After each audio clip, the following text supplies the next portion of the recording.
স্থানীয় সময় বুধবার ওয়াশিংটনের সংবাদ সম্মেলনে নতুন করে শুল্ক আরোপের ঘোষণা দেন মার্কিন প্রেসিডেন্ট ডোনাল্ড ট্রাম্প। এ সময় বাংলাদেশি পণ্যের ওপর শুল্ক বাড়িয়ে 37% করেন তিনি, যা আগে ছিল 15%। নতুন করে উচ্চমাত্রায় এই শুল্ক আরোপে বাংলাদেশের রফতানি, বিশেষ করে তৈরি পোশাক খাতে বড় ধরনের নেতিবাচক প্রভাব পড়বে বলে আশঙ্কা অর্থনীতিবিদদের। এদিন যুক্তরাষ্ট্রের সব ধরনের বিদেশি গাড়ি আমদানিতে 25% শুল্ক আরোপ করেন ট্রাম্প। বলেন, দক্ষিণ কোরিয়ায় যেসব গাড়ি উৎপাদন করা হয় তার 80%-এর বেশি সে দেশে বিক্রি হয়, আর জাপানে যেসব গাড়ি বিক্রি হয় সেগুলোর 90%-এর বেশি সে দেশে তৈরি হয়। এসব দেশে যুক্তরাষ্ট্রের গাড়ি বিক্রি হয় খুবই সামান্য।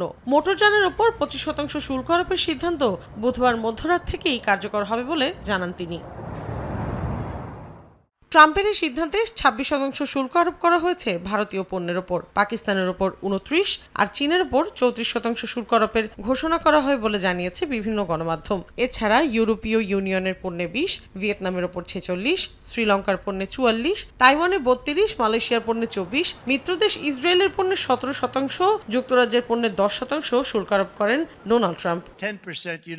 একই দিন মিয়ানমারের পণ্যে 44%, লাওসের পণ্যে 48 এবং মাদাগাস্কার পণ্যের উপর 47% শুল্ক আরোপ করা হয়েছে। পাল্টা এই শুল্ক আরোপের ক্ষেত্রে কঠোর অবস্থানে থাকা ট্রাম্প বলছেন, বাণিজ্যের ক্ষেত্রে কখনো কখনো বন্ধু শত্রুর চেয়েও খারাপ হয়।